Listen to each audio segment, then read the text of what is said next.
Nasibnya yang tragis, mati. Padahal ia bukan orang sembarangan. Ia adalah keluarga besar salah satu kesultanan di Malaysia. Assalamualaikum warahmatullahi wabarakatuh. Selamat berjumpa kembali. Salam sehat sejahtera.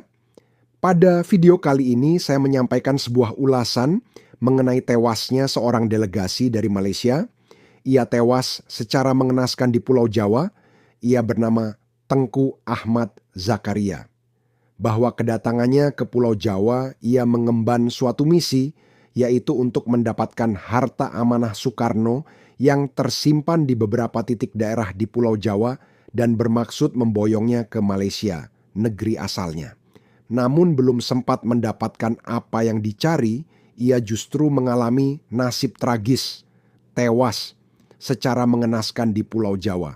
Begitulah jadinya kalau sudah ada niatan tidak baik terhadap aset-aset Nusantara yang pada akhirnya akan mati konyol karena kualat kepada para leluhur Nusantara. Namanya Tengku Ahmad Zakaria. Berbulan-bulan Tengku Ahmad Zakaria berkeliling Pulau Jawa yang akhirnya ia menemukan salah seorang penjaga emas di Pulau Jawa. Entah Eyang, siapa nama penjaga gudang emas terbesar di Pulau Jawa itu. Tengku Ahmad Zakaria menggunakan jas berlogo Bank UBS, United Bank of Switzerland. Salah satu bank yang banyak membukukan harta amanah Soekarno. Dengan tampilan begitu ditambah kepiawaian seorang terdidik seperti Tengku Ahmad Zakaria, akhirnya hati Eyang, penjaga gudang emas itu lunak dan percaya. Contoh pun sudah diperlihatkan. Tinggal pengangkutan dan pengiriman emas tersebut ke Bank UBS, United Bank of Switzerland, entah cabang mana. Untunglah pada detik-detik terakhir sopirnya yang kebetulan orang Indonesia mencegahnya. Sopir yang dipakai oleh Tengku Ahmad Zakaria ini tersentuh rasa nasionalisme akan tindakan ini. Sopir itu memberanikan diri berbicara kepada Eyang penjaga gudang agar emas itu jangan diangkut.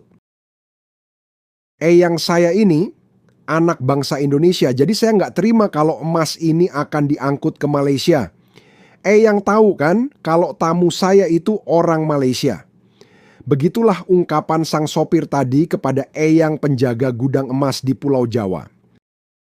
Tengku Ahmad Zakaria memang berkisah bahwa dirinya dibayar oleh Bank UBS, United Bank Switzerland, tidak sedikit asalkan dapat membawa emas yang ada di Pulau Jawa. Besarnya bayaran dari UBS inilah yang membuat Tengku Ahmad Zakaria sesumbar dan sombong tentang kehebatan dirinya, berhasil membawa emas yang diributkan oleh perbankan dunia, utamanya Bank UBS. Selama berada di Indonesia, Tengku Ahmad Zakaria memang royal dan makan makanan enak-enak kesukaan orang kaya. Tetapi sayang tak lama kemudian, Tengku Ahmad Zakaria meninggal dunia. Beberapa pakaian dan tasnya pun masih ditinggalkan di tanah Jawa.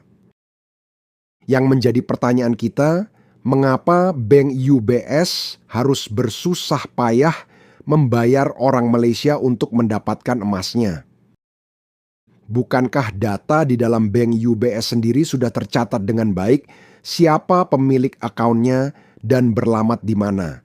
Bank UBS juga tahu nomor kontak klien besarnya pada siapa.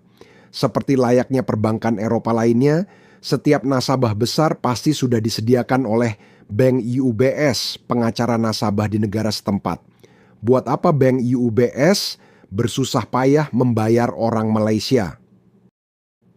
Karenanya, kita menjadi yakin Tengku Ahmad Zakaria hanya mengaku-ngaku sebagai utusan Bank UBS agar emas di Indonesia bisa dipindahkan ke Malaysia.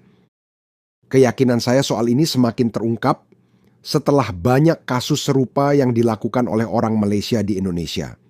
Bahkan Profesor Dr. Seno Edi Sukamto yang tinggal di Bekasi berkisah kalau dirinya pernah disekap di Malaysia selama hampir 3 bulan lamanya. Bahkan Seno Edi dipaksa menandatangani surat pelimpahan aset kepada seorang warga Malaysia.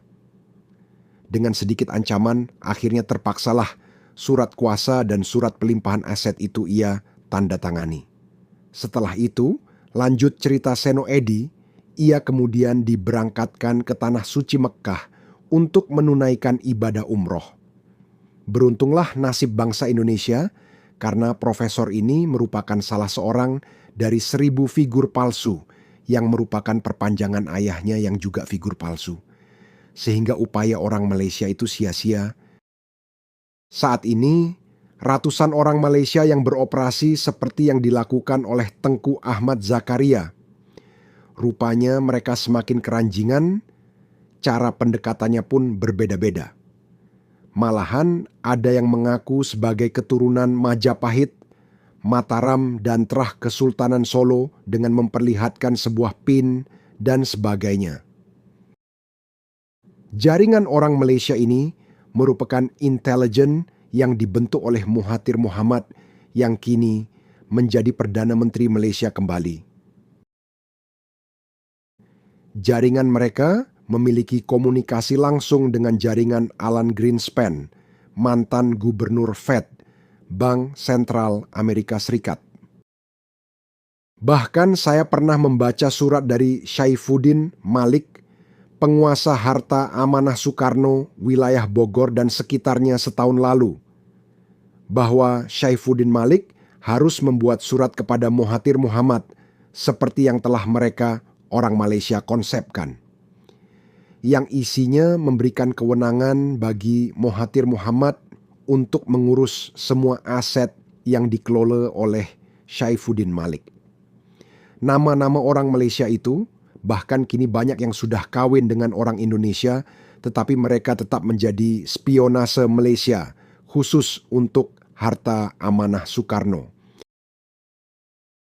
Bahkan kini, Kent Muhammad yang menjadi agen orang Malaysia sedang berjuang di Mahkamah Internasional di Den Haag, Belanda, agar ia menjadi pewaris beberapa harta amanah Soekarno yang mana ia telah mendapatkan tanda tangan surat kuasa dan surat pelimpahan aset anak bangsa Indonesia.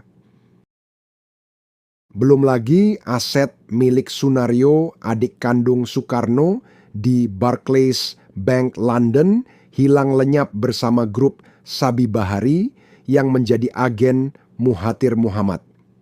Bahkan beberapa surat penting dilayangkan oleh pejabat Indonesia untuk mendukung sebuah dokumen yang sedang dikerjakan oleh orang Malaysia. Kemudian lenyap tanpa berita apapun. Begitulah orang Malaysia bekerja yang menggunakan pendekatan budaya, suku, agama, akan tetapi sebenarnya berhati iblis. Begitulah sepenggal kisah tentang tindakan kurang ajar orang-orang negeri sebelah terhadap keberadaan aset-aset milik Nusantara. Bahwa tidak cuma bangsa lain, walaupun orang pribumi, jikalau sudah gegabah, sudah keranjingan dan ceroboh terhadap aset-aset Nusantara, maka pasti akan terkena dam atau hukuman. Dengan adanya kejadian ini, marilah kita jadikan bahan renungan dan kajian bersama. Wassalamualaikum warahmatullahi wabarakatuh.